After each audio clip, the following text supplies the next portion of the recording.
Ladies and gentlemen, I would love to welcome today a man who has modified more Burns and BMG guitars than anyone I possibly know. I've seen his work in person at the US meetup in Phoenix. It's absolutely outstanding. I'm really pleased to be able to invite Woody Thomas to the Hi, podcast today. Hi, Woody. How are you? good. How are you, John? I'm very well. I'm really excited to get a chance to talk to you. Yeah, same here. I'm glad to be on. Well, we can not have you. And we also, ladies and gentlemen, as we have Woody with us, I thought it would be fantastic. It wasn't my idea, actually, it was Woody and Ron's. We have Ron Smith with us from the Cyber Shop as well, the first triple header podcast thing, me Bob, today. Hello, Ron. How are you? I'm just fine. How about you, John? Yeah, I'm Hey, good. Woody. Thanks, Ron. Hey, Ron. So we are all using Zoom. Ron and Woody are not sat together, although Ron does have a mask on. I don't know what that's all about, Ron. I've got it off now. Yeah, so welcome to the podcast. We'll start with you, Woody. How did this all? Where to start? How how did you come into Queen? What can talk to me about your first memory of Queen and listening to music? In the mid '80s, I had a neighborhood friend who got me into Queen and Zeppelin and Rush, all these heavy bands, and he would let me hear the guitar sounds from these bands. And he was like, with Queen, he's like, "What kind of guitar is he using?" Les Paul. And then he's like, "How about this song?" I said, "That sounds like Catelli." So here, come find out, is the Red Special, but and then I found out that he built the guitar with his dad, and I was blown away by the sound of the guitar. It has that kind of a woody tone to it, and it just grabbed my attention, and I've just been listening to him since. So did you find out quite early then that he'd made that with his dad? Was that an earlier discovery? Uh, I was a buddy of mine. He got me into him, and he didn't tell me about the guitar being made yet. And it probably took me about a couple years after hearing the first Queen album, and I could hear all the different tones and everything going on. I thought it was different guitars, and they would let me hear different Queen songs. So, what kind of guitar you think this is? And he just kept throwing me through loops, and here it was just one guitar, the one him and his dad made. Yeah. So it just, like I said, it grabbed my attention, and I got stuck with it. So then that was back in around the 70s, was it? When Oh no, it was probably mid '80s for me. mid 80s? Yeah. And did you at that point, where were you with music? Were you playing then, or were you doing things, or were you just coming at it brand new? Well, I eventually discovered Zeppelin, and I got into playing guitar because of Jimmy Page. But then hearing Queen, I got more blown away because he's using one guitar, and I just grabbed onto that sound. I love that sound. But back then, you weren't able to achieve it because there was only one guy who had that guitar and could only get that sound. That was Brian May. Yeah, it's pretty tough. Um, and back then in the 80s, were you playing in a band, or were you just starting out on your guitar journey, or? Yeah, I was just starting out. I taught myself. I took lessons for about a year and then stopped. And I was in a couple of bands, but nothing really serious. I just enjoyed playing the instrument and just learning about it. Can you remember, like, when you realized that, or when you were informed that he built the guitar with his dad, and because obviously, at that point it's massive to know it's the one guitar making all those sounds, and then to go, he made that with his dad. That's Well, back in the '80s, I mean, we didn't have internet. We didn't have enough information, so I was just whatever you could find in a magazine. But there really wasn't that much about his guitar that I could find. And when the and then I loved the guitar so much, but I couldn't you can't find it. You had to build it, and there was nothing out there for it back then. So I just loved listening to the music, and then until the commercial made copy of the Burns came out, then that grabbed my eye. That was back in the early 2000s. Yeah, so you'd gone quite a while then from wanting to try and obviously play guitar and then capture that sound and come up with that sort of similar thing. And obviously the internet, I mean, the Red Special on the internet didn't really kick off till around the early 2000s either, when Correct. the Burns guitar was marketed. So you had to kind of wait a while before you could actually start learning a bit more information about it. Oh yeah, I always thought about I'd love to build this guitar. I could see pictures of it, but I'm like, how do you make the stuff for it? How do you get the parts for it? How do you do it? And this guy built this stuff out of his garage and all these parts around the house, and that's what blew me away.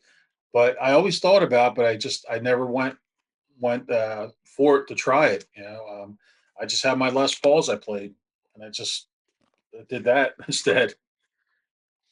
Yeah, no, I mean, it's quite similar to a lot of people who I've spoken to on the podcast.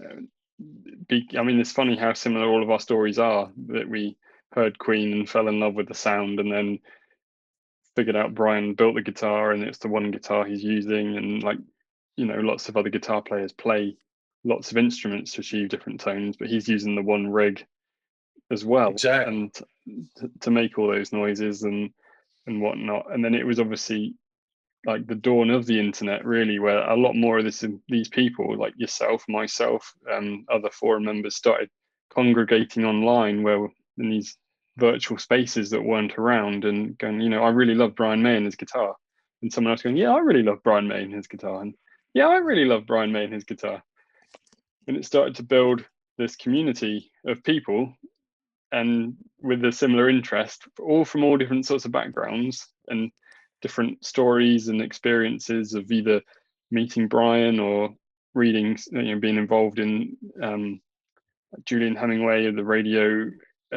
He got to play with Brian on stage and then trace the guitar. And you've got people like Mark Reynolds who sent Brian some pictures of his, and got to meet Greg Fryer. And it's like, without the internet coming around when it did, it's almost like perfect timing for this whole thing to explode, which is, we have a lot to answer for. But and then I picked up on the point you said about parts, which probably leads a nice segue into Mr. Cybershop. That'd be Hello, me. Ron. Yeah.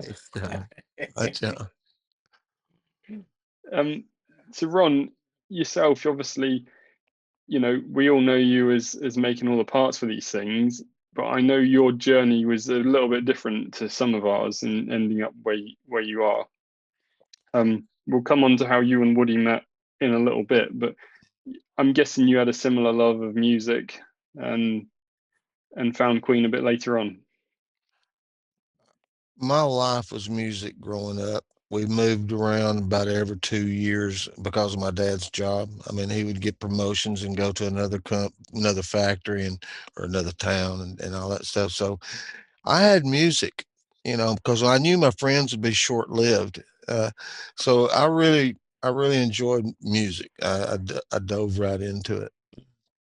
So because of my age, Queen came out. I think their first album came out like the latter part of 74 or 73, I think maybe.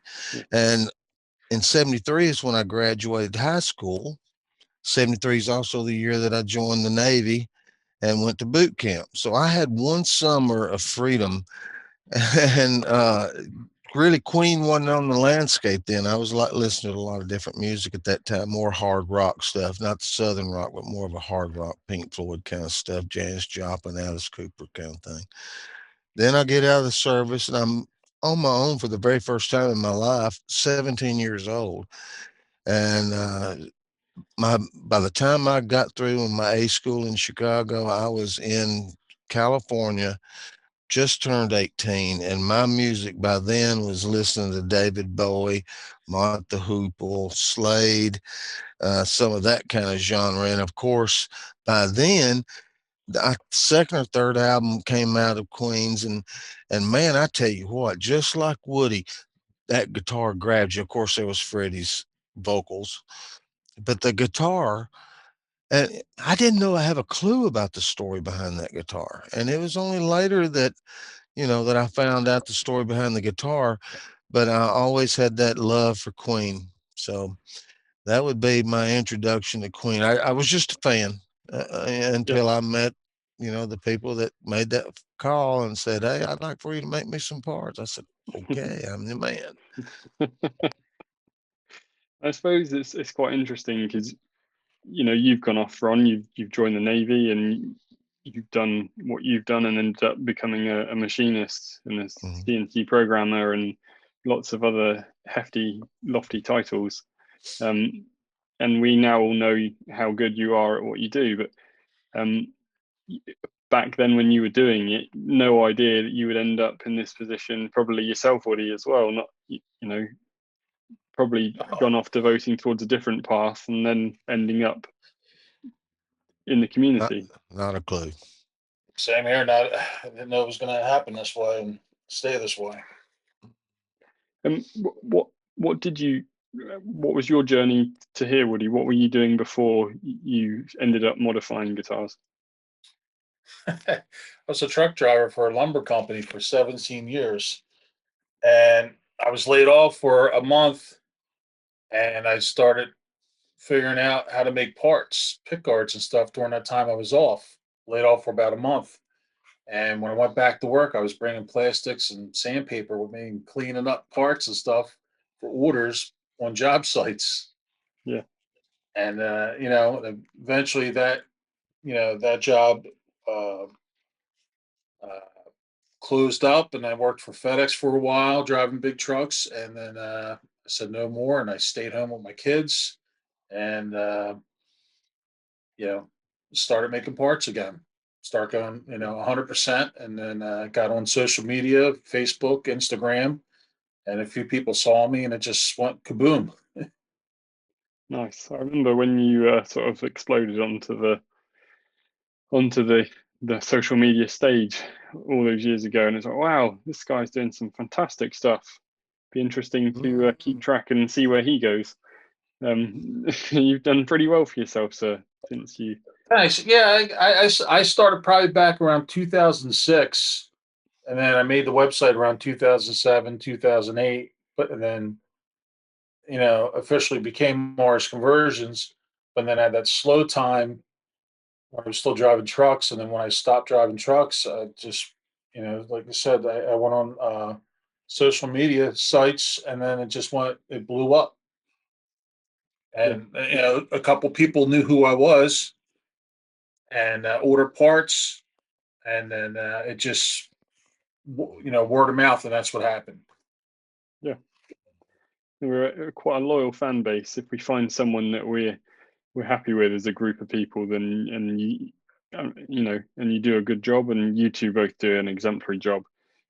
People, that word spreads amongst the community, and those questions come up, which we all get frustrated with. Where do I buy a pick guard from? And everyone go, RS Conversions. Where do I buy a tremolo block from? The cyber shop. It just becomes the stock answer to those questions, and I think that's such a lovely thing in the forum, is that we're loyal to the people that are fans of the guitar as well. And I don't think you get that in every forum or in every set of circumstances, because sometimes other people will come along and try and pinch ideas, but sort of. Yeah, with this whole red special, parts, pick guards, fans, the whole group, the whole community is very passionate about Queen and the red special guitar.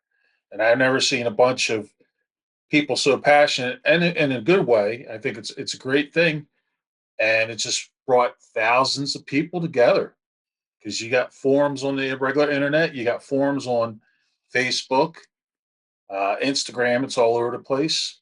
It's a great thing. Absolutely. If it wasn't for the internet or Facebook, I wouldn't be here, because the first probably 6 years I was machining parts, I wasn't on Facebook. But once I got on Facebook, it just the well just, I mean, the dam just bust wide open, just Yeah. like Woody. Yeah, no, and that's the great thing I think with the community is we're all really loyal once we find the right people, and if you do a good job and you do it well, and yeah, people will stick by you. So, Woody, did you have any formal training in doing what you're doing, or is it all self-taught? It was self-taught when I was, from my truck driving job. I was laid off for a month. I said, why not learn how to make pick guards? Because I did my own first conversion myself on my own guitar. I did. It was a B stock Burns, and it was in bad shape. And I did a conversion on it, and I sourced the parts out through Chris Mahoney and talked to him about it. And he gave me the idea that I should make a business out of it, and I wound Yeah, up doing it, which was ours conversions. yeah. So you mentioned Chris there, and I know Chris has played a part in both of your lives in some form. And Chris is obviously he was around. I mean, back in the day, I remember BrianMayCentral.net, which was a Yeah, website that used to exist, and there were some fantastic photos of Chris with the original Red Special. I think in LA probably, Mm. and you could really see how beaten up it was on the back. And he'd been lucky enough to go in and I think see the guitar and take photos, and then meet Brian a bit later on. And Chris was ended up creating his own business building guitars at that point. That's And right. did you both, Ron? I know you. Or I think I don't know. I think you ended up making parts for those guitars at that point with Chris. How did that happen? Is that him getting in touch with you, or was that someone else? Or Absolutely. I'd never even heard of the Red Special in my life. And I'd had the shop as a business since 1997. And I was making mostly aftermarket automotive and motorcycle parts, so really nice custom parts for Harley Davidson's, Indian motorcycles, several things like that, but nothing in the music. I take that back. I did do some tailstocks for Gibson for a limited edition guitar they did. I don't even remember the years. Is in the 80s, I think. Hell, it might have been the 90s. But anyway, I did do that. But other than that, it was just mostly other than doing stamping dies, because I'm a tool and die maker. But I was sitting on the porch one Sunday, and it was a beautiful Sunday, and I will never forget it because I'm telling you, and I'm telling you the truth. This is the day that changed my life forever. And we're sitting there on the porch. It's a beautiful day. My wife and a couple of friends, and phone rings. And I can remember answering it. This guy saying, "Hey, guy, you ever done any guitar parts?" And I just stood up and I walked to the end of the porch and I continued the conversation. And I said, "Well, no," but I said, "Parts are parts." And he said, "Yeah, absolutely." And he started telling me about his problems he was having with Korea. He was having his original parts made in Korea or over. Woody, you may know this, but he was having his parts made there, but he was having a real bad communications problem with them. Got a lot of bad things. He just wasn't satisfied. He had made the vow, everything I make is going to be made right here in the United States. So, that caught my attention. He says, "Listen, man," he said, "I'm in Nashville." He says, "Can you meet me?" And I go, absolutely. So it was like 30 miles away. It was on the other side of Nashville. And it was in the Cool Springs parking lot in the Harley Davidson parking lot. Absolutely. And so I met him there, and super nice guy. I didn't have a clue what he's showing me. He was just showing me these sketches. To me, it's just like a napkin drawing that I would have to draw up on AutoCAD, program and all that stuff. But, another job. Didn't have a clue what the Red Special was, but that was my introduction to the Red Special and Chris Mahoney. nice. So it was literally Chris phoned you up and got you involved. Absolutely. Without Chris, and Everett would, I wouldn't be where I am today. No, I got to take that back. I wouldn't be where I am today if it was, or actually, well, no, I'm not going to speak for both of us, but I can speak for me anyway. I know that everything I am today, as far as being able to be, you know, retired and doing the thing that I love to do, is pretty much solely due to the RS community. Absolutely. Pretty good place to be, Ron. Sure is. Woody, were you involved at that point with Chris as well, or what? I met Chris probably around 2006, so I'm not sure when you met him. I think you actually met him first, I believe. Yeah, but yeah, I'm trying to think here. Yeah, because I somehow I think Chris might have had stuff on eBay for parts for an RS, and I got a hold of him about conversions, and somehow we wound up just talking to each other instead of going through emails and stuff.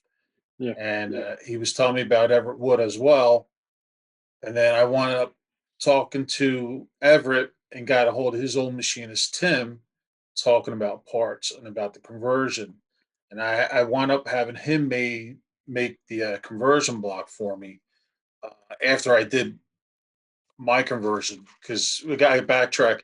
I had to search around. I think I found a guy named Jim Reed who made the tremolos for a conversion, and I think he's can't remember what country he's from, and I'm not sure if he makes them anymore. And I bought a couple off of him, but could never get a hold of them, and so I had Tim make me some parts up, and it was Chris who told me about Jim Reed, and Chris already had some of the parts as well, so I can get this one guitar done, which was mine. Um, but then eventually, after I did that conversion, then I wound up talking to Everett, and I wound up buying one of his guitars, and then the floodgates open on everything. So, and then I wound up going to Nashville, meeting Everett and Tim. They invited me to the NAMM show. I think that was like 2009, and then they saw the convert. I had a conversion I did for somebody, and I brought it with me. And the customer met up with us. His name was Mike. I can't remember his last name right now. And Everett, Tim, and Mike were blown away by the conversion. It was a green Burns guitar, and it really came out nice. And it just they saw the work I did. And so then Everett and you mentioned earlier that Chris said to you ought to start a business. Was it around that point? Well, I mean, you've done one for a customer, so you're kind of in business then. Yeah, after I did my first conversion, he got it. We were talking on the phone. He says, "You got to think of doing a business for this. You can really do well doing it." And I thought about it for a day, and I said, "Okay, I'll do it." And I had to think of a name, and RS Conversions. It was right there. So Ta-da! yeah, so I wind up, making up a website, grabbing the name, uh, buying the name, and just start putting parts on there. And that's pretty much it. Just source the parts from people from anywhere as I can find it. Mostly it was from Chris Mahoney, were like knobs and tremolo arms that I was getting from him, maybe strap buttons. But now I can get everything from Ron Smith, and mostly all that stuff's on the website. I still have to update it, but all the parts are from him now. Yeah. So when did Which go on, Ron? Oh, lost you, Ron. Lost Ron. Where have you gone, Ron? I'm gonna text him.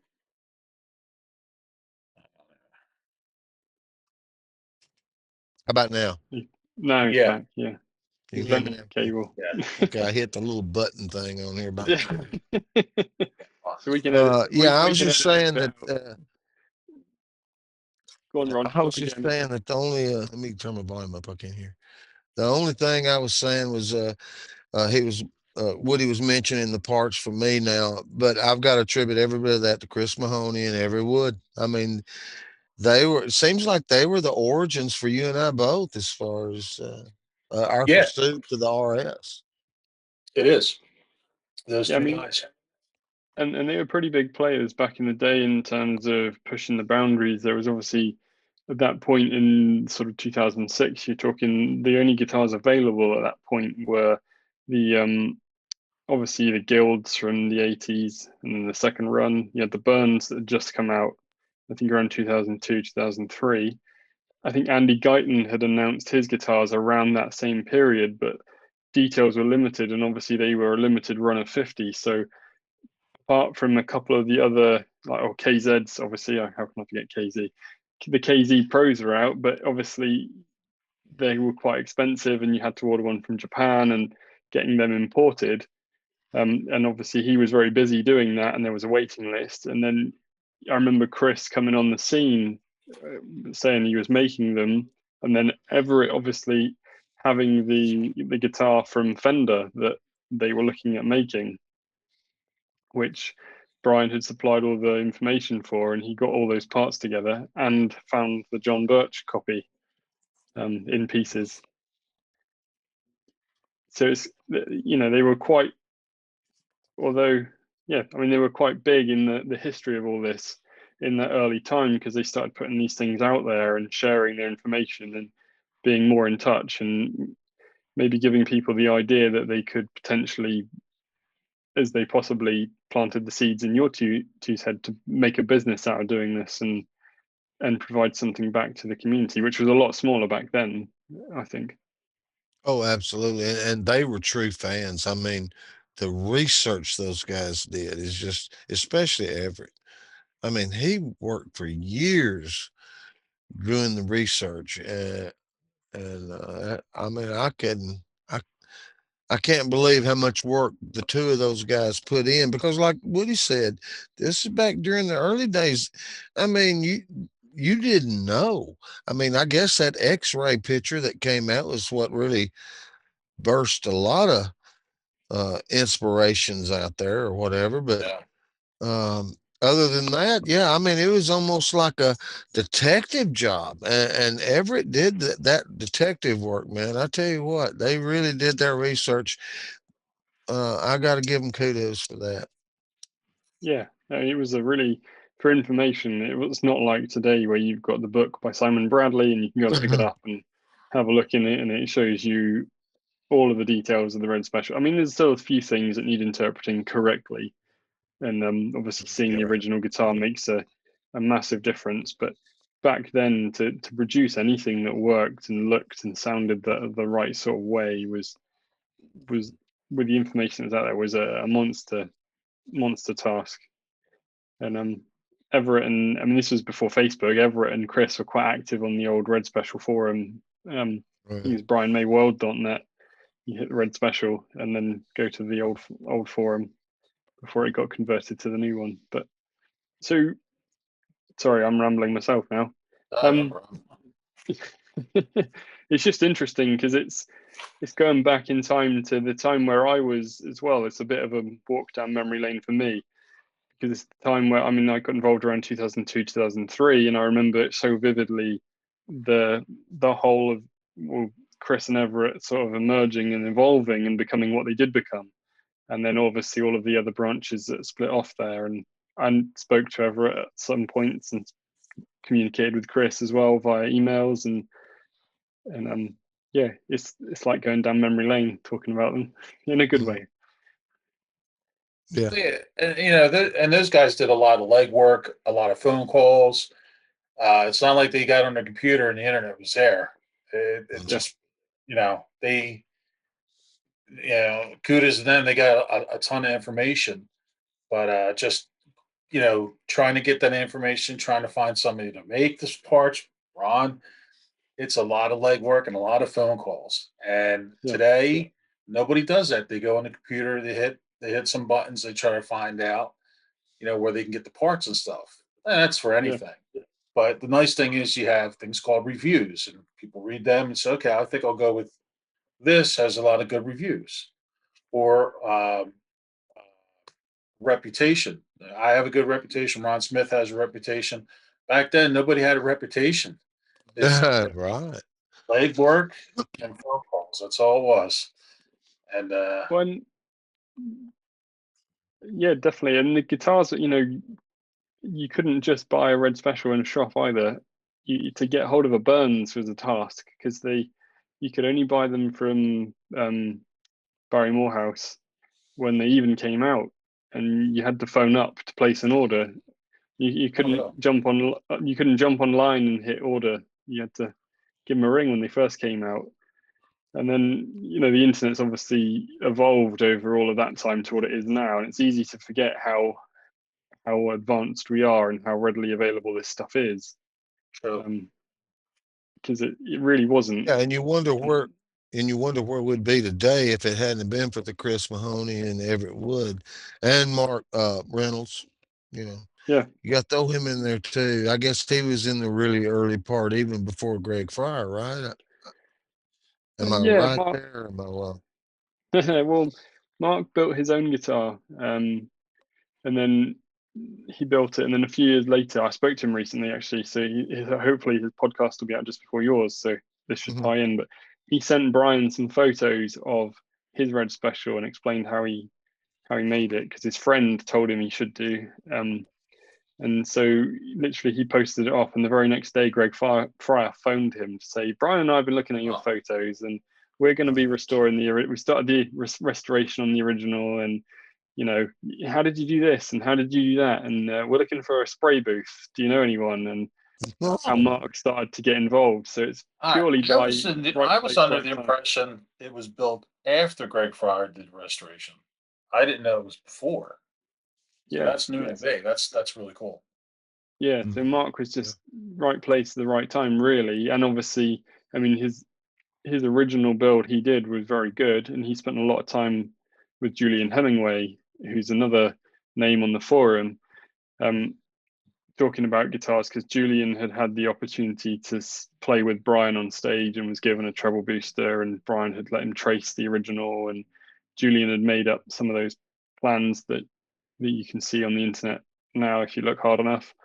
And so Mark had taken that information and made one, and then after some time, his friend convinced him he should post a letter to Brian May to tell him what he'd done with some old school photos, and that's how Mark got involved in it all as well. It's just by right time, right place, and then not seeing it as an opportunity, but just being a genuinely nice chap when Greg phoned up and forming a friendship and a relationship, and then helping Greg restore an element of the guitar and giving him the access to the spray booth and making up the pickup rings, and then fortunately enough going to Brian's house to play the original. But it's those sorts of guys that were the sort of the founding fathers of the forum, really, because then they started posting up that information, and you kind of, in a way, it allowed a lot of us to, it's almost enabling all of us that are geeky about all this stuff, or anoraks, to go, oh, there's more of us. That's fine. We can talk about this. It's okay. I don't have to sit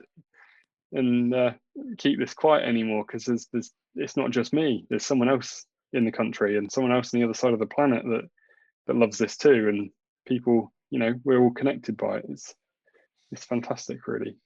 Yeah, and I mean, Greg is an open book. I've never seen anybody so open about trying to share information.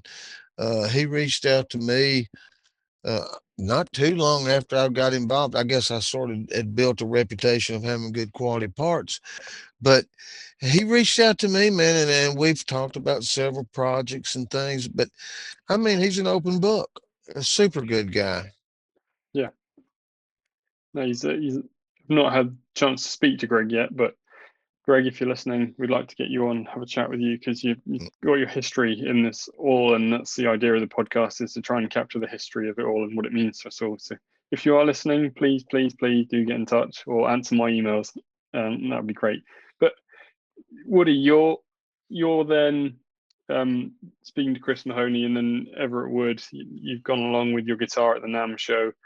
you said it exploded. So what sort of happened from there? Was it just reviews that increased people's traffic to you to get things done, or?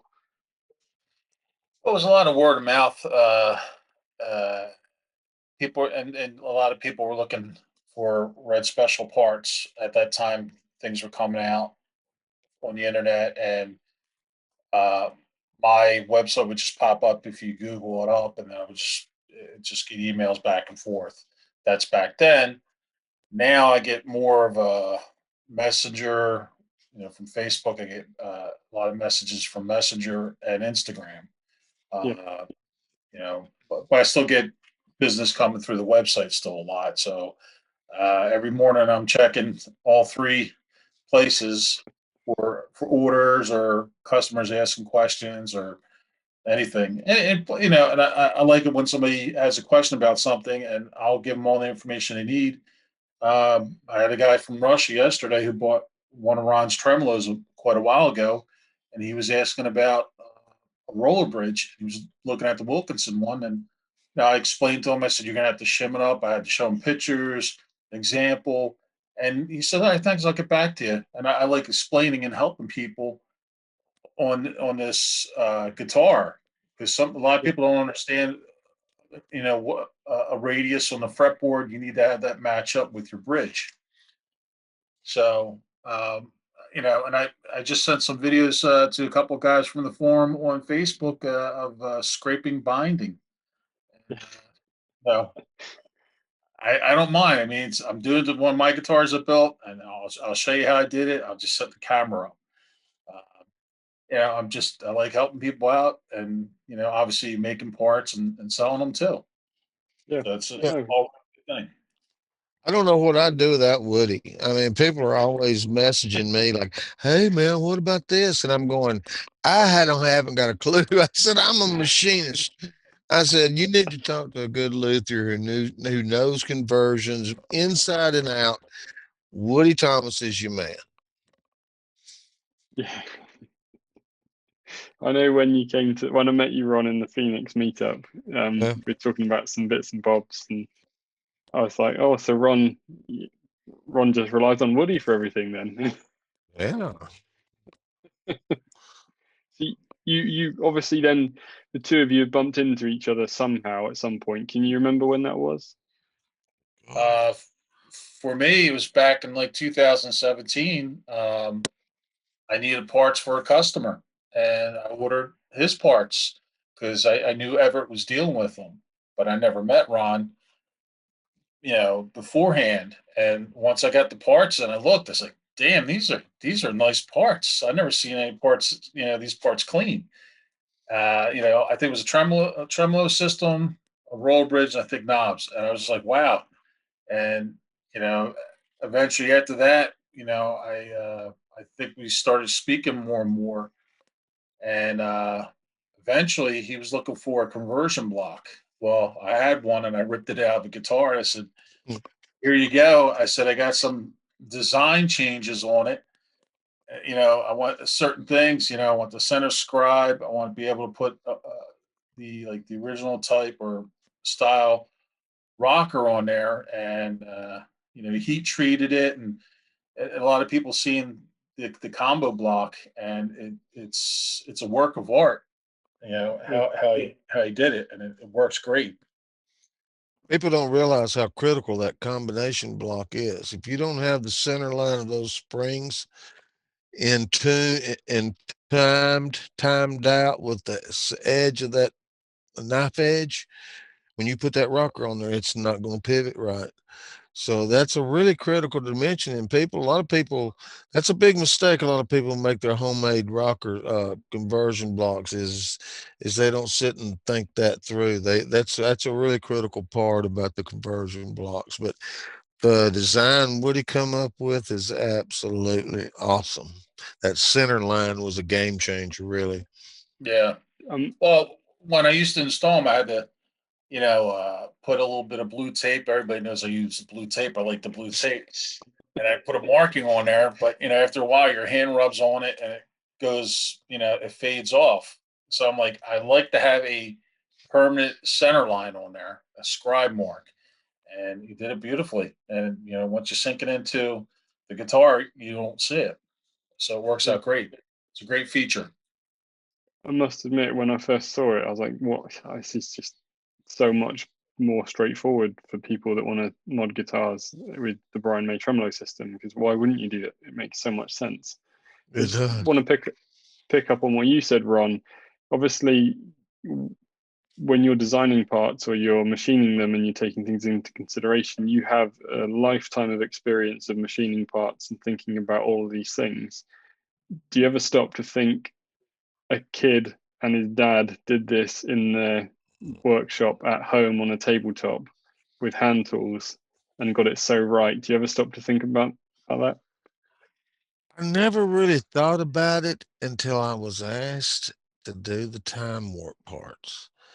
And I'm thinking, well, no, I take that back. I'd seen some blocks, some tremolo blocks that Michael Danson was doing. Yeah. And I'm going, my God, man. I said, why is he putting so much work into that block? So I didn't have a clue. And I'm looking at that. I'm going, boy, that's a lot of extra work. Well, then whenever I end up being asked to do the time warp parts, that's when it dawned on me.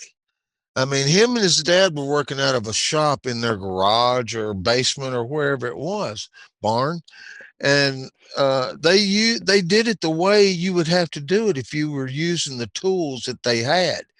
Yeah. You couldn't just walk around a part and make it solid and all that stuff. That's why there's the two ears on each end. And then suddenly it started making sense. I'm thinking, why would they make a round dowel with a hole in the middle to locate this ear? I mean, make it one part. But that's why. And so that's when I really got the admiration and inspiration of the things that him and his dad did so long ago, even if they Yeah. were engineers and well, he wasn't an astrophysicist at the time, but still brilliant Yeah. guys, man, and they did it.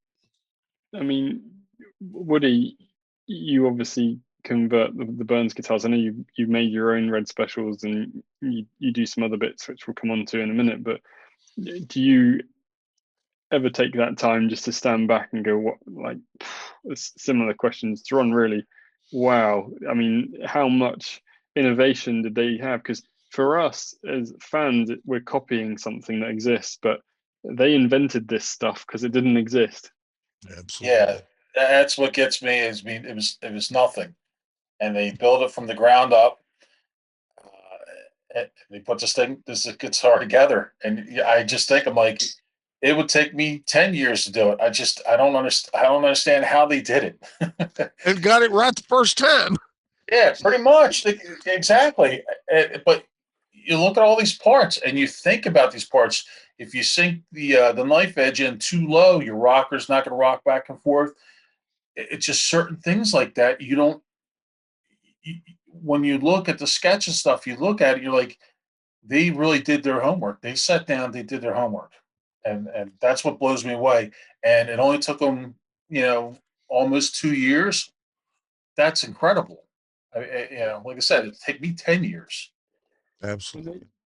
They were working with pencil and paper as well. It's not like you, I mean, when I come to do these sorts of things, I'm very much use the technology as a tool. So CAD or drawing on the computer or using spreadsheets to work calculations out. And, they were doing this stuff by hand as well. And then hand tooling it. That's what really gets me is it's just how far ahead they were with their thoughts on what they had My my first pick guard I made, and it took me a month to figure out how to make these things. And I go, how the hell did these guys do these by hand? There's just no way. And I figured it out, but it just I don't know how many plastic pieces they went through, but I tried one and snapped it, and I was like, "You got to be kidding me!" And I was determined to make it by hand, and I did. But it's just amazing that they made the whole entire guitar by hand, Yeah. and it's really great. No, it's definitely obviously it's red and it's special, but it's certainly a special thing. And you know, the story is so inspiring as well for people if they want to do something in life, let alone play guitar or build a guitar. But it's we've got a lot of thanks to them, or to Harold, to saying to Brian, no, we can't afford a guitar, but I tell you what, let's build one and make it better than any other guitar in the world, which they did. It's amazing. I sure did. Yeah, I mean that's a great story. Him and his father built this guitar, and it really grabs on to me, and I love that. You know, a few years ago, I made my son his red special, but I had to make it lefty, and I just thought about that in mind while making it. I'm like, you know, obviously my son was like 5 at the time, so he really couldn't help too much, but it was just a nice thing to do. And so, you know, it's a really cool thing that if you can do, you know, build with your father or build with your son, it's a great thing. And they did a great thing. They sure Definitely. did. You remember Luke Holwerder saying to me, it would have been a completely different story if they'd built a treehouse. Okay. That's true. But so if we go back to your two stories, so Ron, you sort of been around a little bit, and people have started contacting you, and you've ended up making parts for various builders over the years. I think from memory, Corrado when he was C Quadro before he changed to Corrado, or Carpenteri guitars. You've made bits and pieces for KZ, I think. Well, And you know, you were kind of missing one for a few years, up until a certain movie came out. Talk to us about what that was like for you, and how involved you got in that. well, sure. I'd mentioned earlier how once I went to Facebook and got online, everything just totally changed. And so because I was going to start selling internationally, because up until then, everybody I sold to was right here in the States. So I'm thinking if I'm going to, and a lot of this back to Chris, you know, encouraging us to go further. And so I thought, okay, if I'm gonna go international, I've got to look see what the competition was. At that time, my complete builds were selling for like $500 something. I mean, they were expensive. And so when I went international, I thought, okay, I've got to look at the international product. And so I went online looking for all these manufacturers that might be selling RS parts. And really, the only one I found was Guitar and Woods. So I had to restructure my pricing. And what I did is I looked at their prices and I thought, okay, if these guys are selling in Europe, there's no way I'm going to sell a product. I mean, I was an unknown, and I thought there's no way I'm going to be able to sell products in Europe more expensive than what they can get, you know. So I had to take a long, hard look at everything to see if I could do it, and you know, I was able to scale up enough to where I could get the price in the right range, and so you know, I went on there, and it's just went on from there.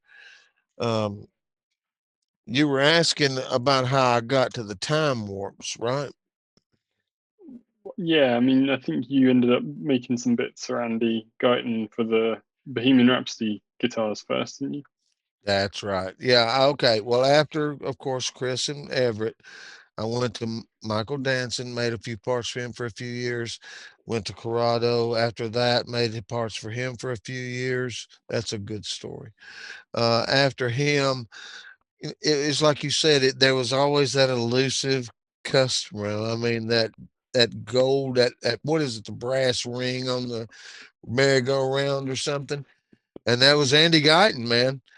And he had contacted me once for some little, like you say, bits and bobs, and I sent them to him, and he really liked them, and he was curious about where all I came up with all my dimensions and my drawing and all that stuff for the parts, and you know, I told him like it was, and he liked them, and didn't hear nothing from him for a long time, and then one day out of the blue, he just calls me up and he says, "Hey, Ron," he said, "I've just got this. I've got the no, actually, it was a text message at first. I've still got it."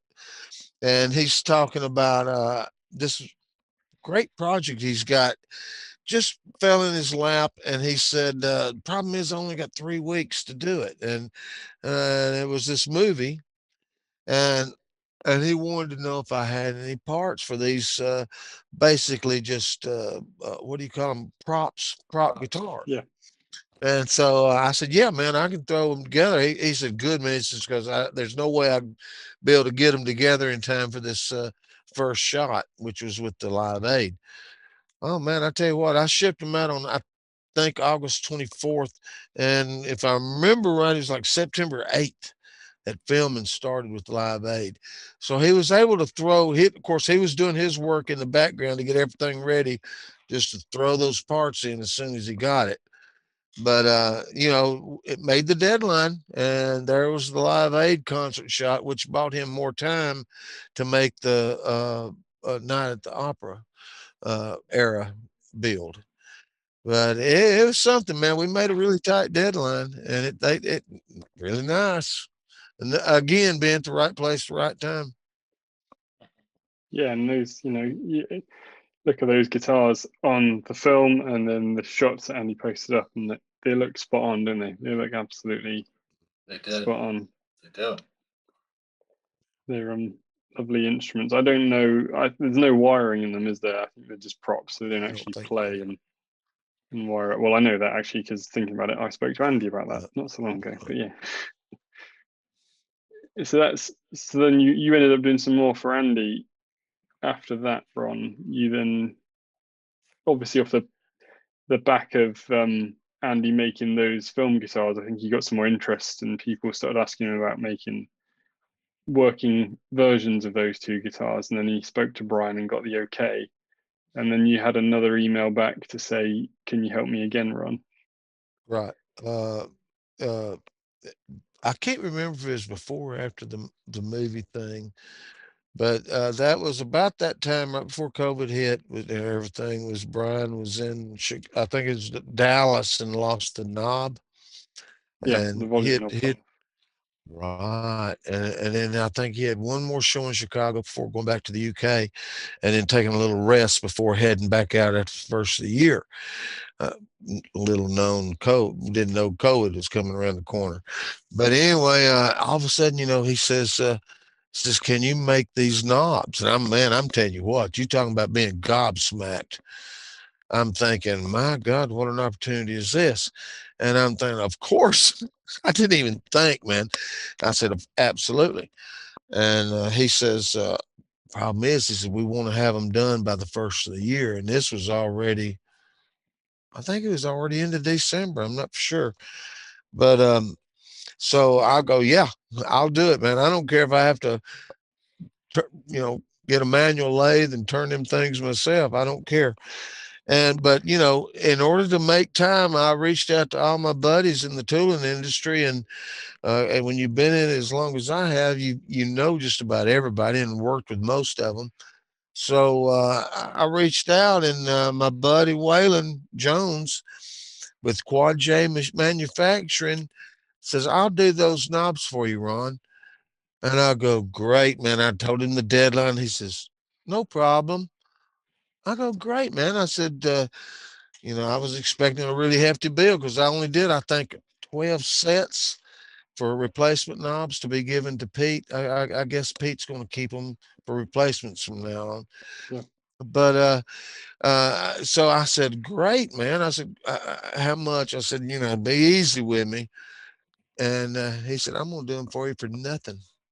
And I go, "You've got to be kidding me." And he said, "No, man." He said, "I've loved Queen all my life." And he was actually tooled up on another job. They tore down off of that job, set those knobs up after I sent them the drawings and all that stuff, set that job up, had those knobs turned before I could leave his shop and get home. Yeah. Now that's how quick they moved on those knobs. And I tell you what, man, from what Andy's told me, Brian is just over the moon with those knobs. He said, because the whole thing with the knobs was the feel. I never realized the difference in the feel between what our old knobs were used to be, which is 1.5 mil distance between the knurling, and what Brian's knobs were, which is 1 mil. Night and day difference. You felt them at the Arizona meetup, and it was just amazing. So yeah, and so from there, the next call was, uh, the time warps.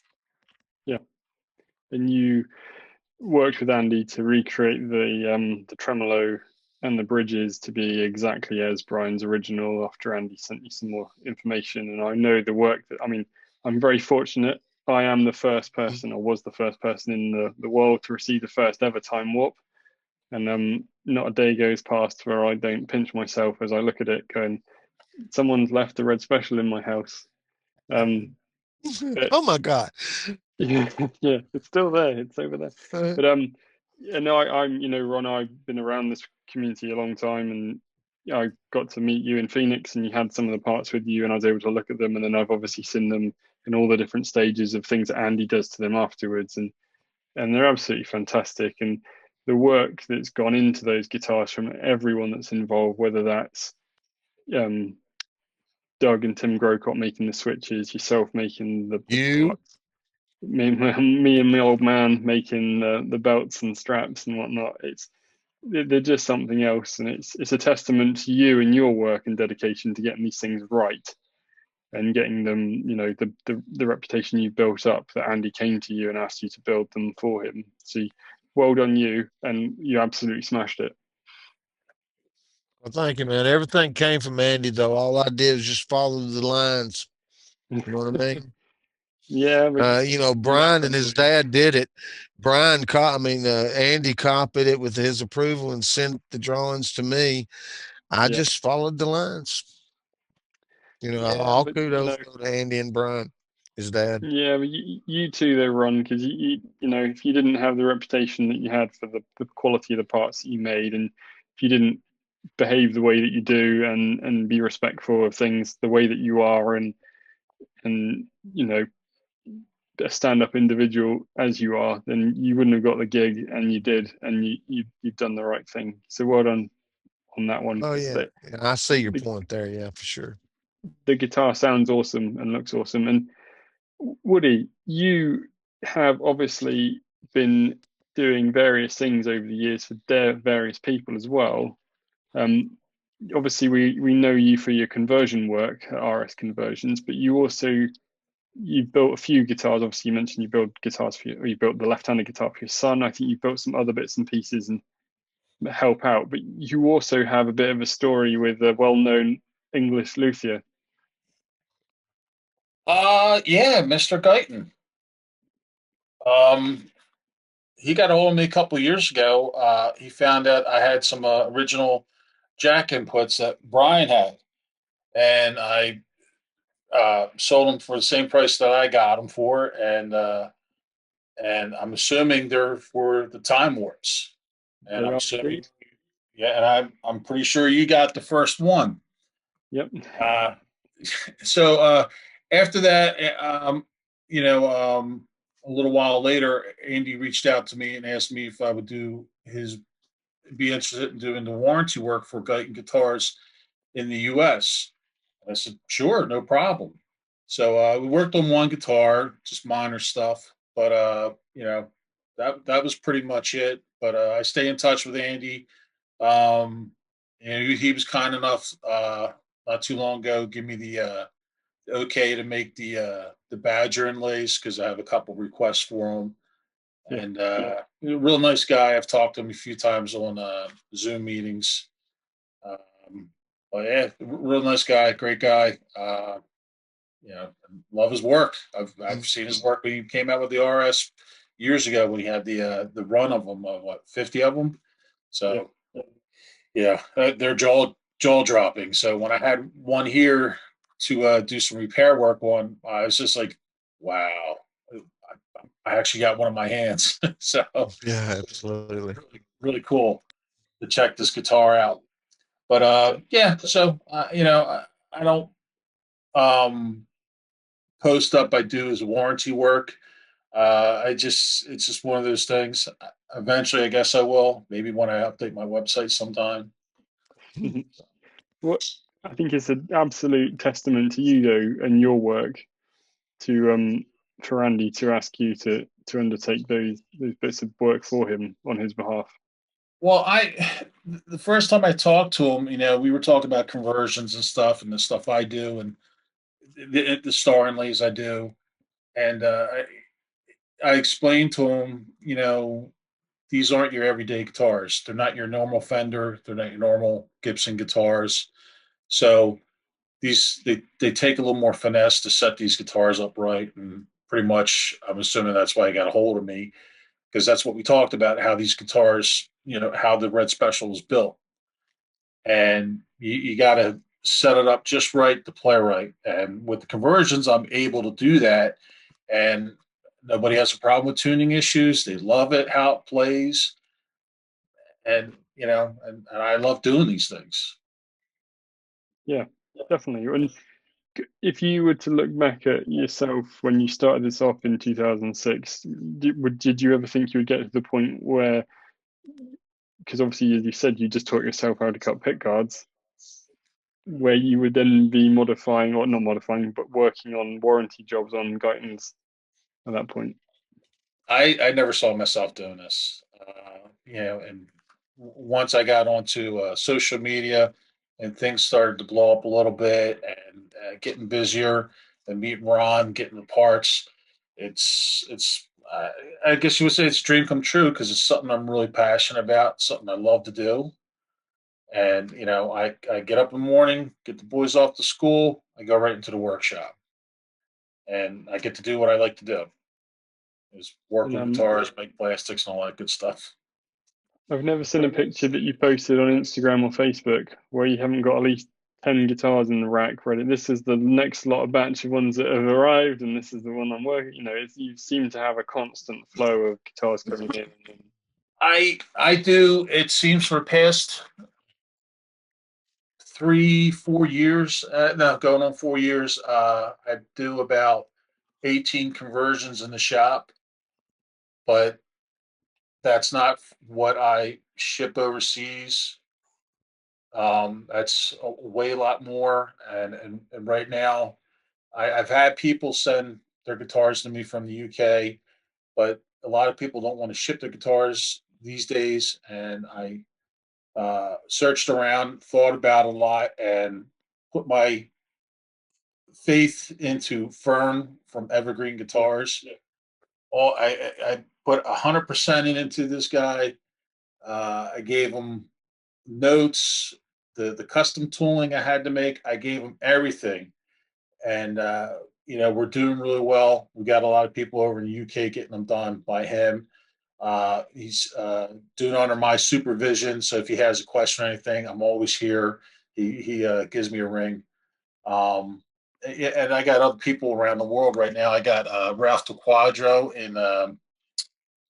in Australia doing conversions for me. I got Marco. Um, DeMarco.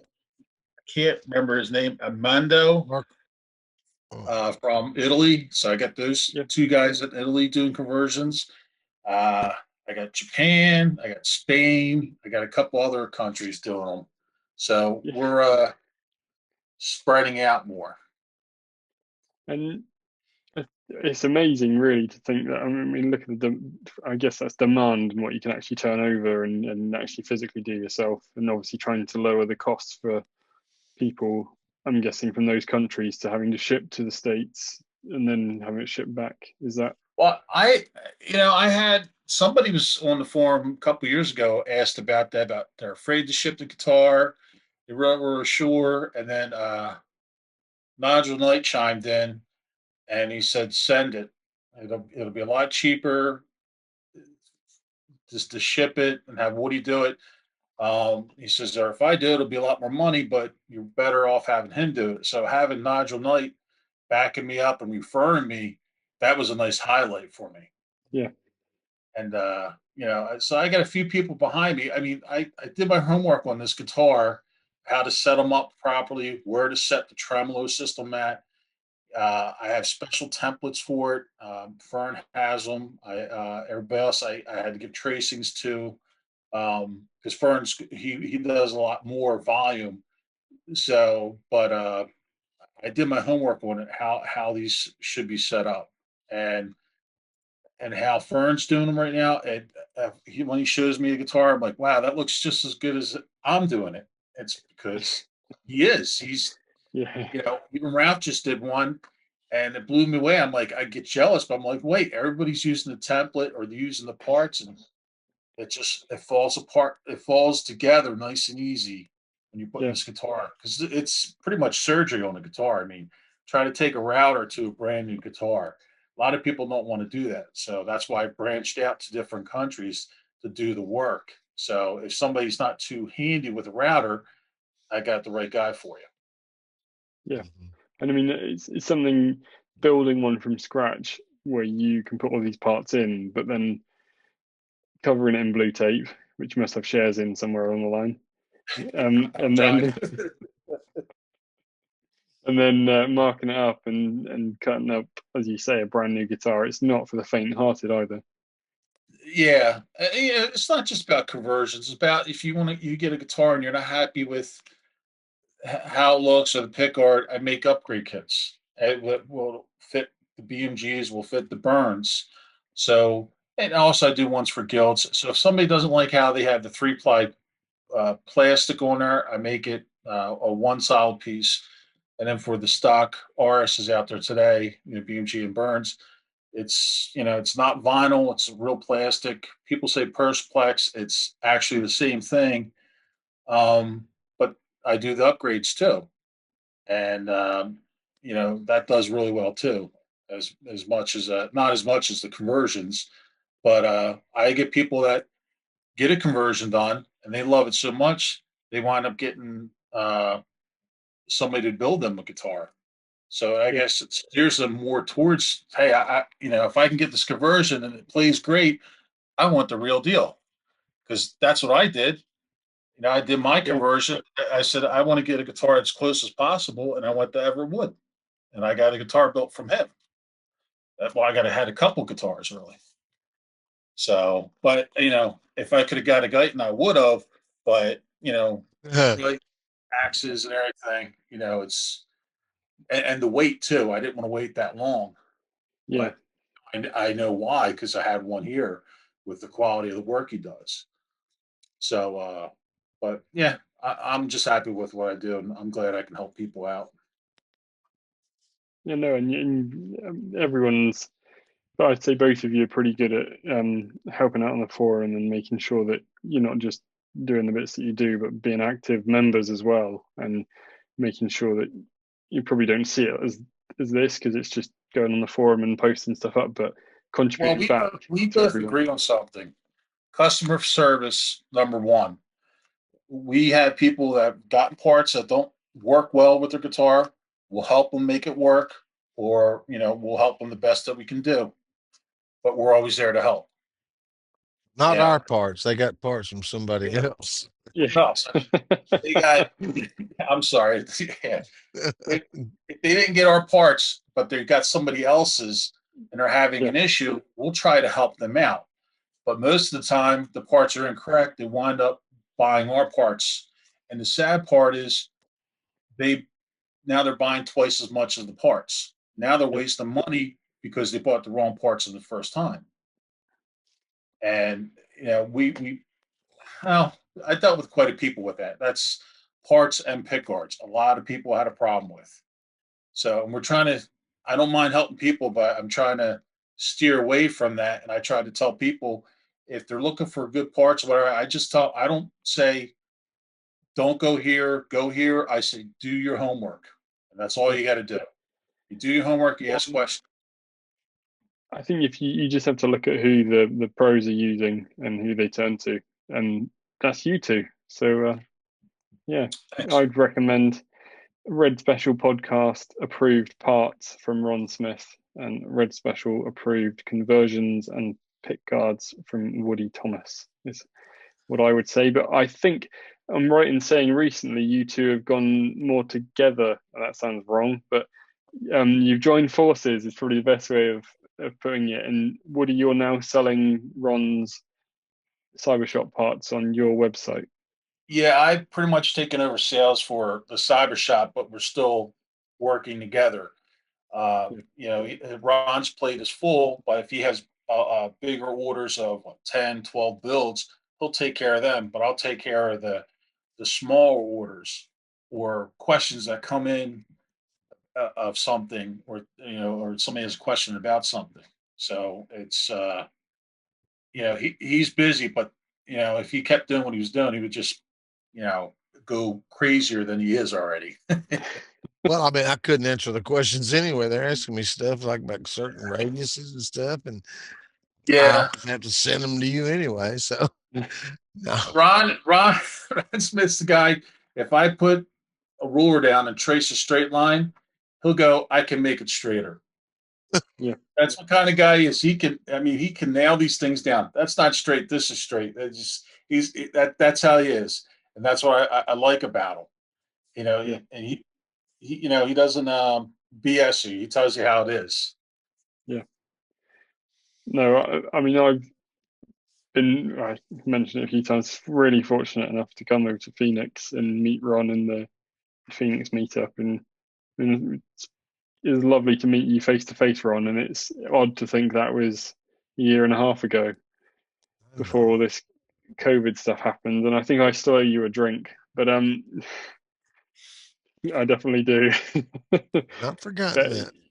Yeah, no, you're not going to let me do that. That gin and grapefruit in this coffee cup you got me. Yeah. But I know from talking to you, and I mean from seeing, I mean what's lovely about the meetups and about doing this is getting to talk to people and actually hear voices and listen to how people are so passionate about things, because it doesn't translate in written communication as well as it does if you hear someone talking or see them face to face. And it was an absolute treat to finally meet you in 2020, Ron, and have a chat with you about parts. And you could see how passionate you were going through the different bits that you'd brought along to the meetup for us all to have a look at.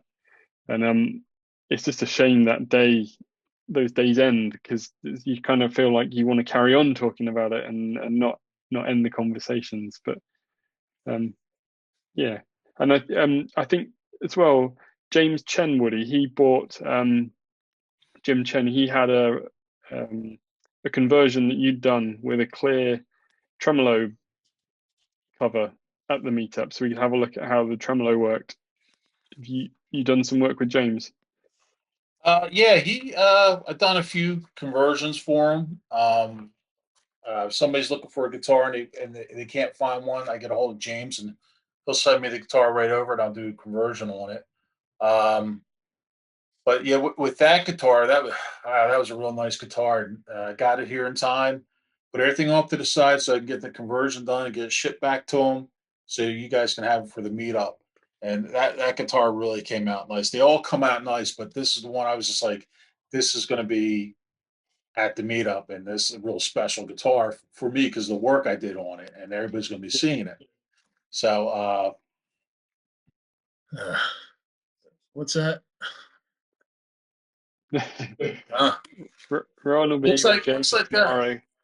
Yeah, those guys are going to hook up at the NAMM show. Look at those guys. Yeah. But no, I stay in touch with James Chen. We try to get some guitars converted and shipped back to him. Right now, it's been delays on shipping and stuff, but that's how it is. That's the whole COVID thing. Shipping is a big problem. Yep. Yeah. Massive. I mean, yeah. My first memory of James was he turned up at the meetup, and it was like, best way to describe it is without James, if you're listening, I don't mean this about you, but clowns at a circus getting out of a car. He literally opened his door and pulled a guitar out, and then another guitar out, and another guitar out, and another guitar out, and another guitar out. And Ron, you were there. he had about 23 guitars lined up with No stand kidding. information and He sent me a photo. He says, "Hey, I'm heading off to the meetup." He sent me a photo of the back of his minivan, whatever it was. I'm like, Uh, you got to be kidding me, right? It was like a shipping truck. yeah, It But was yeah, like the history of Burns all in one band. yeah, yeah. No, it's definitely if you weren't there to see it, it's one of those things. It's an experience that's for sure. And James is very passionate about Burns and Brian May guitars as well, yeah. obviously. But Ron, please do say hello to him for me if you see him tomorrow. I'll be seeing he's coming into Nashville tomorrow. The NAM show, Summer NAM show in Nashville will be Thursday and Friday. It's going to be pretty small. A lot of merchants didn't come in because of the COVID thing. They didn't want to book that far ahead. But Yeah, James messaged me the other day. He says, "Hey man," he says, "you want to pass?" I said, "You got that right." So I'll be cooking up with him tomorrow, and I'm gonna go by Taya Guitars with him, and we're gonna check them guys out too. yeah. That James super guy. He really is, and he's done a lot for the community in the States without us all realizing either, making sure that they're available to buy over there. And if you're looking for a Burns, and not Burns because they don't make them yet, BMG, and you're in the States, then I'd say go straight to Jimmy Chen from San Francisco. Well, not to cut in, but it's funny because I had a couple customers that wanted conversions done. The one guy, Ray Edwards, he wanted a blue one. I said, "Hang on, I just got the guy for you." Boom, had one, sold it to him. Steve Ken, I guess is or Keen. He wanted a sunburst and a three-tone burst, and he couldn't get them. I said, "Hang on, I got the guy for you, James Chen," and he went and bought them right there on the spot. Got the guitars sent here and did the conversions on them. So if some people can't find what they want, even a red one, you can't find anywhere. I got someone that has them, James Chen. We'll Chen. have them. I must say as well, Woody, those sunburst ones you converted just look so good. That what was it? The honey burst. As soon as I took the tape off, I looked back. I was like, "Whoa, that came out really nice." Yeah, I was blown away. Even the three tone burst too, but it's just that honey burst really threw me off. As soon as I put the black plastic on there, I was just like, I stepped back and just looked at it for a minute. I said, "That really turned out sweet." Oh, Yeah. absolutely. one of those photos where you start questioning, how much money would I throw at one of those right now because it looks so good. Well, I had a few people message me asking me if that was a super or where can I buy this guitar? I'm like, it's a BMG. It's has a full conversion. I said you have to, if you're interested, let me know, and they would get back to me. But I haven't heard back from some people. But I told them, I said that's what the color is, honey burst. Yeah, So yeah, that came out no, really nice. James really works. almost completes like our third leg of the stool here in the United States. Yeah, We got the plastics with Woody, we got the hardware with me, and we got James. That's sort of the tie between BMG and us. It just works out beautifully. Yeah, I mean, I hadn't really ever heard of him before the meetup either, I hadn't either. and as soon as he turned up and you start chatting to him, you're like, this guy knows his stuff and he's been around a long time. He's Yeah. responsible for a lot of official products being in the States. And yeah, I mean, you're looking at his collection, and he's like, this is just a fraction of what I've got hidden away. Oh yeah. God. And yeah, you kind of had to be there to kind of get it. But no, yeah, I'm smiling as I'm talking just because I can hardly believe myself with the amount of stuff he's Yeah, brought with him. And what a somebody was. personality. Oh yeah, he's a great guy. Yeah, the first time I talked to him was a few months before the meetup, and I said somebody was looking for a guitar, and I don't know, somehow we wind up talking on the phone, and I said to him, I said, "Get me a green BMG. I want a green one." He said, "I'll get you one." It took a while because they were out of stock, and you know whatever, and I finally got it. But he got a hold of me. He says, "I got two of them." He says, "Which one do you want?" I said, "Ooh." It was a kid in the candy store. I said, "Give me that one. It's getting fully converted soon." And then he sent me his. And I did a conversion on his. So it was a fun month. Yeah. I want a green one so bad I can't stand it. Well, Want the you badger spotted, I'm in the sure. first fret? Yeah. Mm, very good. No, it's a good team over in the States, definitely. And Woody, have you got any plans to attend the next US meetup if Mr. Holward pulls his finger out and arranges it? Obviously, when it's safe to do so. I couldn't, as long as my wife, because she travels for work. So if she's not traveling, if I get enough notification and I can plan it, yeah. Because the one in Arizona, she was actually going away uh, that day or the day after. So it was, and I got two little kids, two little boys. So I couldn't Yeah, just get up and go. But yeah, I would have loved to come there. But yeah, if the scheduling's right, yes, I want to be there.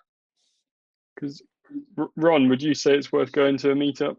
Oh, absolutely. I mean, for me, I have never experienced in my life, and like I said way at the very beginning, how as a child I moved every 2 years. I mean, and I've never ever walked in a room of total strangers that I knew every one of them. You know what I mean? Yeah. Totally amazing. Of course, Doug Short was there. I mean, my God, how can we forget Doug? So you and Doug, I mean, y'all are legends in my eyes.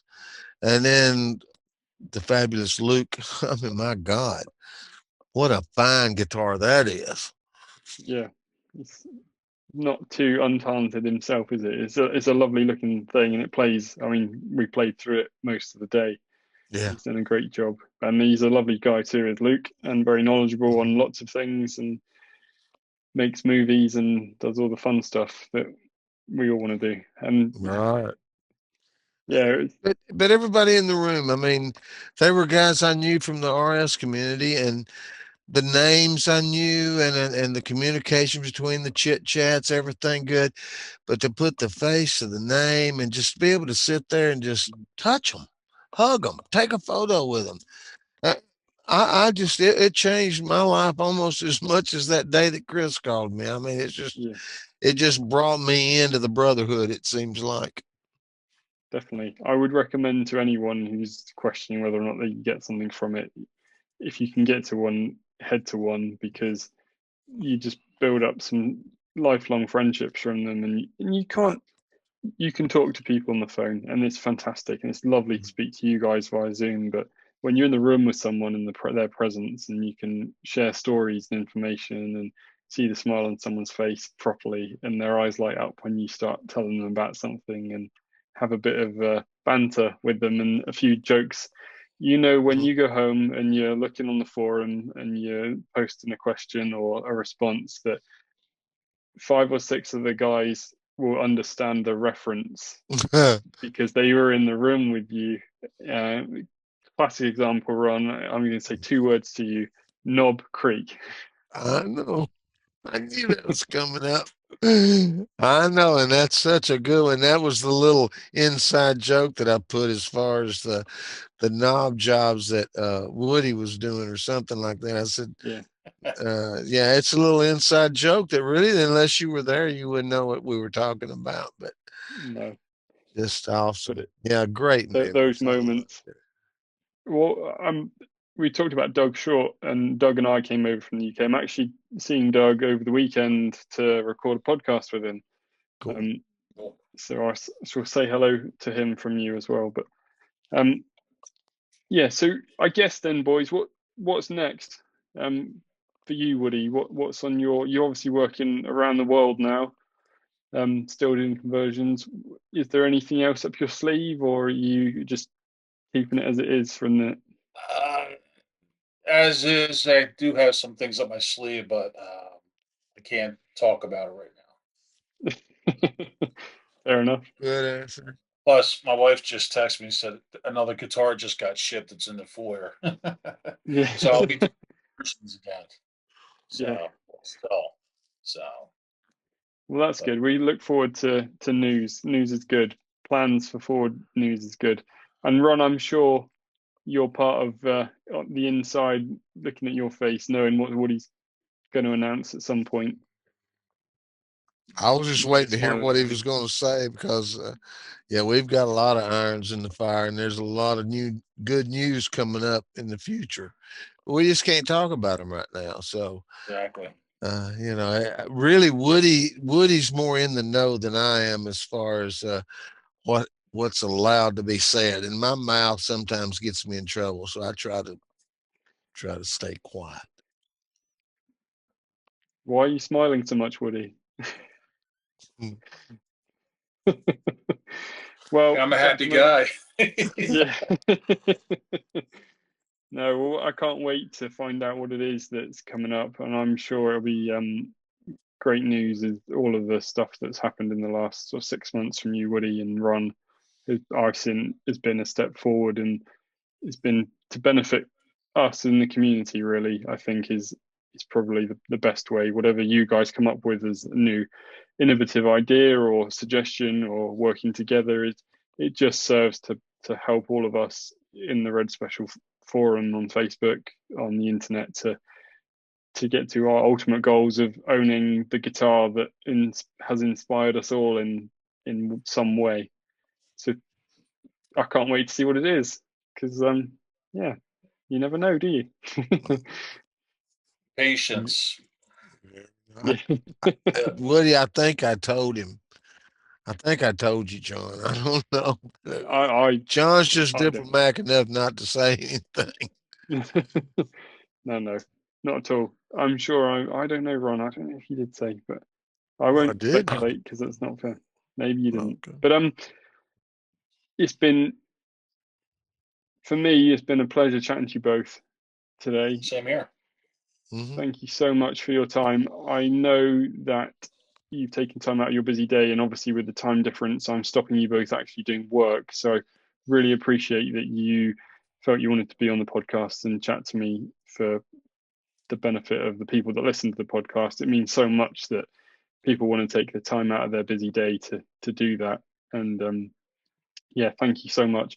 Hopefully in the not too distant future, if you come up with some other ideas and you want to talk about them, you'll come back and talk to me, and we can have a chat about what those are then. I see the podcast as a bit of a time capsule. So right.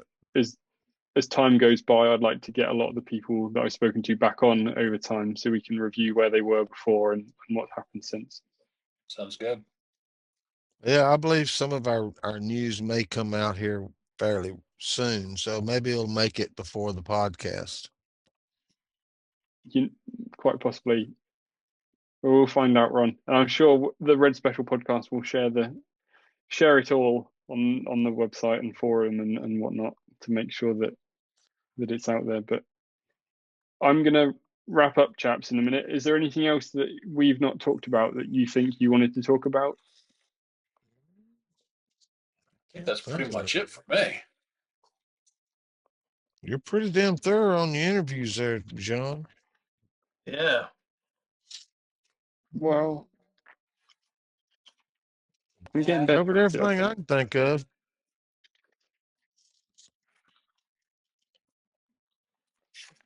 And if you want to talk about some Zeppelin, I can talk about that all day. Led Zeppelin. Yeah. Wrong podcast, Woody. I know, I'm joking. Well, hey, that's what led me into Queen, so yeah. One we thing can talk about my new Schecter guitar over there. There you go.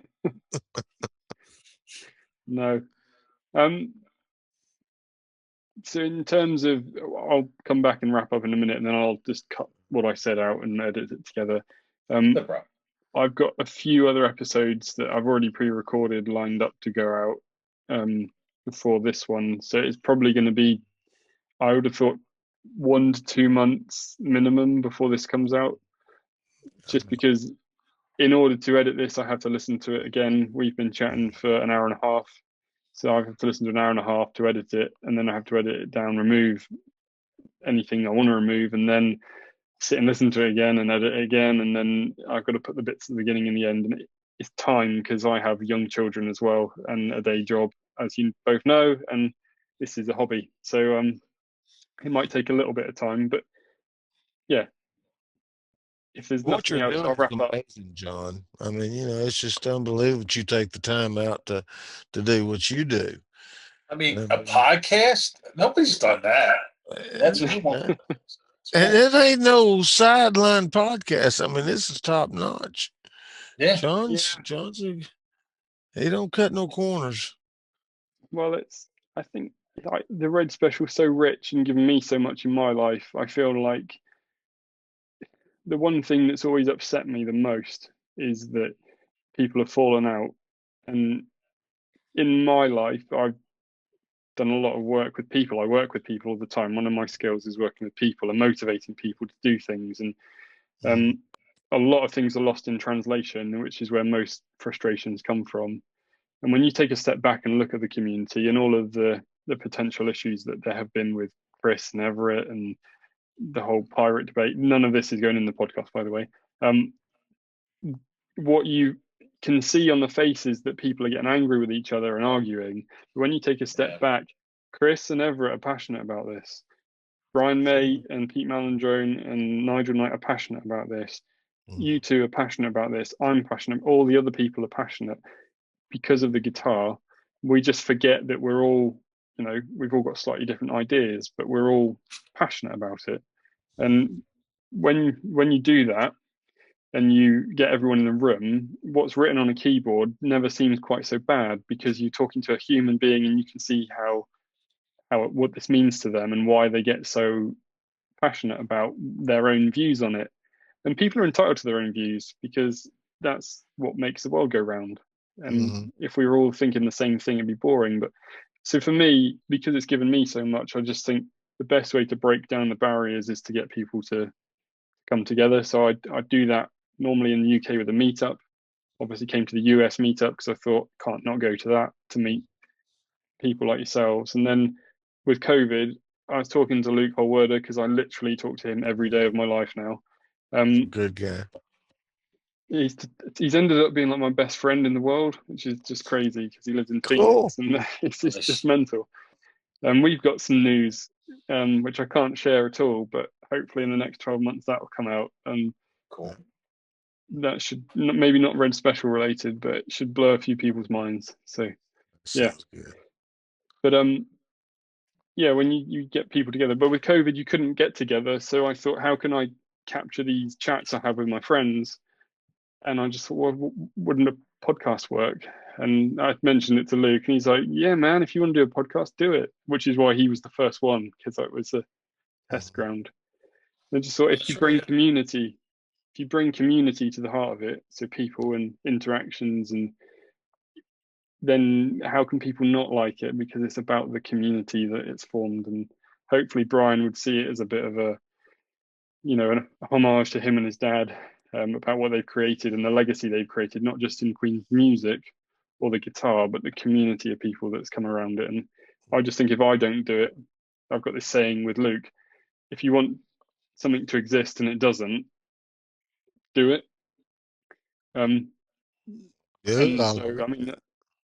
So it doesn't exist, and I thought it should, and I just thought if I don't do it, someone else is going to do it, and I'm not going to enjoy it. So why don't I do it? And there we go.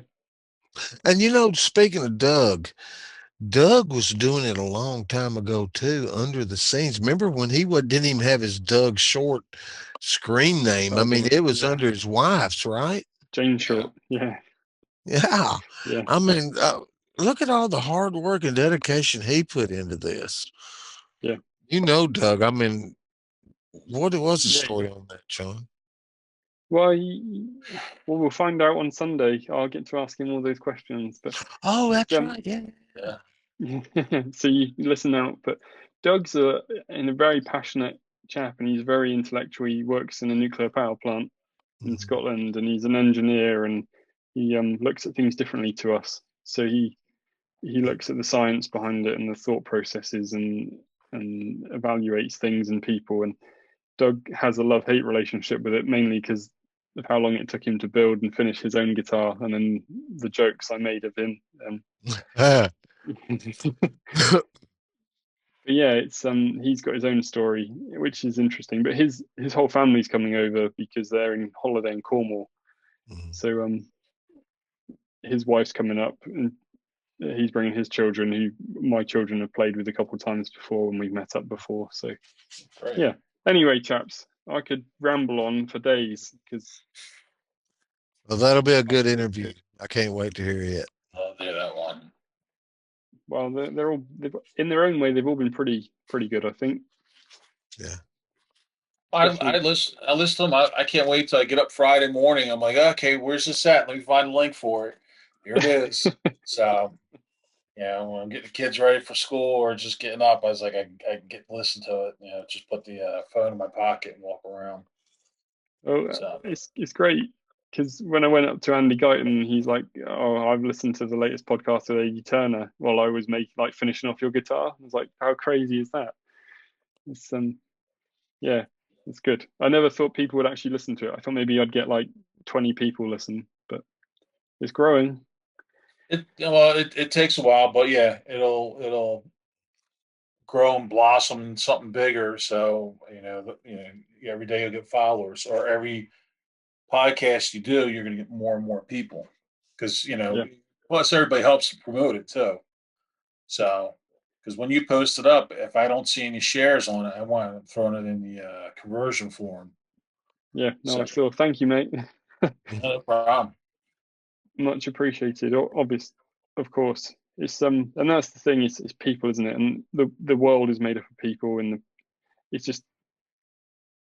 I think I sit and talk about and think about this all the time, but without the guitar, I wouldn't have met people like yourselves and had this opportunity to chat to you about your own stories. And I wouldn't have met Luke Holwerder or Doug Short. And you guys are more my friends than my actual friends have ever been because we all share a love of this guitar.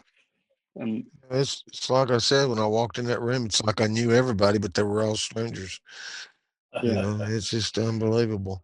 When's the UK meetup this year? Is it going to be in October, John? October the 9th, if COVID allows, we'll be going ahead. Yeah.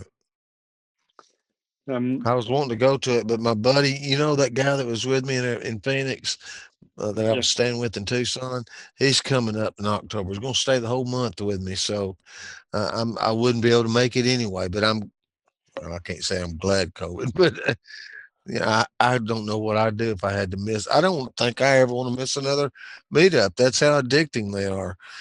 It's just I loved it. no, it's good. Well, obviously, I mean, I hope that in maybe next year the rules will be a bit more relaxed. And I know Luke's Yeah. looking at trying to book another US one at some point. So I definitely intend to go to that again, and I'll carry on arranging them in October's in the UK until my wife tells me I need to stop or it's only me going. So Right. yeah. So you both have to come to the UK one at some point as well. Oh, I'll be there. I Yeah. guarantee you. Well, we And were planning. I'll drag Woody there, Yeah. even if I have to tell Kim, keep your butt at home, tell him you're sick. Yeah. Woody's going with me. Well, we did have plans to go up in that October, but then it got canceled because of COVID. I know. So Yeah. I had plans. I'm like, all right. And my wife's like, all right. I think she was going to go too. So I'll go with you. That'd have been nice. And somebody watched the kids, no problem. COVID. Yeah. Well, What are you going to do? maybe next year it will be a better year when everything's calmed down a bit and we know a bit more where we Yeah. are for getting everyone over. And you know, off the record, we've been promised some pretty cool stuff turning up in the next few years. Cool. So yeah, it's worth this year. It probably won't happen again. It will happen, but if it goes ahead, but I would say maybe next year or the year after would be definitely one to show up to if you're interested in coming to see some cool stuff. That'd be Definitely. nice. But right, I'm gonna wrap this up and then I'm gonna finish recording and then we can chat a bit more. Sounds good, John. I wish I could have seen you. I think you're standing there naked, Woody. uh, Yeah. Just got my red special on, Ron. That's all. Okay. Well, John, it's been nice talking with you, man. Same here. It was good talking to you, John. No, thank you both so much. It's been an absolute pleasure chatting to you tonight. Thank you for your time. I know the people of the community will love to hear Ron's voice and to finally hear you, Woody. Hey, you like my Pete Melodrum? Yeah.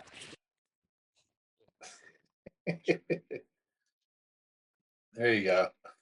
There he is. No, it's been great, chaps. Thank you so much for your time. Thank you for. I didn't have my headphones on, but anyway. All right, listen up.